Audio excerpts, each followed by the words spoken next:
Blue dress போட்டு வந்துக்கிறீங்க?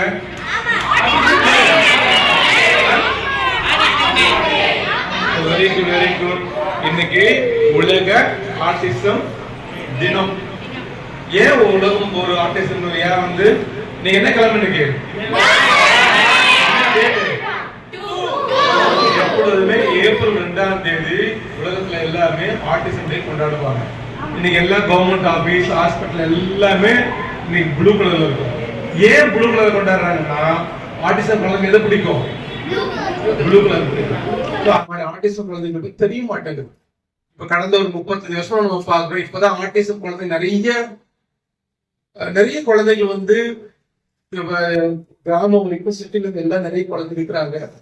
இந்த குழந்தைகளுடைய ஒவ்வொரு குழந்தைக்கும் தனி திறமை இருக்குது. இன்னைக்கு என்ன பாத்தீங்கன்னா ஆட்டிசம் அண்ட் ஹியூமனிட்டி அப்படின்னா ஒவ்வொரு குழந்தைக்கும் ஈச் சைல்ட் ஹேஸ் வேல்யூ. ஒவ்வொரு குழந்தைக்கும் ஒரு மதிப்பு இருக்குது. Celebrate difference. ஒவ்வொரு குழந்தைய தனித்தன்மையை நம்ம கொண்டாடணும். எல்லா குழந்தைக்கும் ஒரே மாதிரி கிடையாது. அதே மாதிரி இந்த சமுதாயத்துல வந்து இந்த குழந்தை ஒருங்கிணைந்து நம்ம செயல்பட்டு போகணும். அதாவது அவங்களுக்கு சட்ட ரீதியாகவும் உரிமைகளை வந்து நம்ம நிலைநாட்டணும். அது பல்வேறு கோரிக்கைகளையும் பல்வேறு விழிப்புணர்வு மையப்படுத்திதான் இன்னைக்கு ஆட்டிசம் டே வந்து இன்னைக்கு கொண்டாடுறதுக்கு நமக்கு தெரிஞ்சது அப்படின்னா நம்ம ஸ்கூல்ல கடந்த 27 வருஷமாகவும் என்னுடைய அளவு 7 வருஷம் பாத்தீங்கன்னா ஆட்டிசம் குழந்தைங்க வந்து தனித்திறமை இருக்கும். அந்த திறமைகளை உருவாக்க கண்டுபிடிச்சு அதை நல்ல நிலைமை கொண்டு வந்து அவர்கள் சமுதாயத்தை உருவாக்க பெற்றோர்களும் ஆசிரியர்கள் செய்யறாங்க. நம்ம ஸ்கூல் இன்னைக்கு பாத்தீங்கன்னா இன்னைக்கு பசங்க பாட்டு பாத்தீங்கன்னா எனக்கு ரொம்ப ஆச்சரியமா இருக்குது. படிக்க ரொம்ப கஷ்டப்படுறாங்க. ஆனா பாட்டு வந்து அப்படியே ஒரு நீரோடு அப்படியே சரளமா வருது. சேக்கலி பாடுற பார்த்து நானே அசந்து போயிட்டேன்.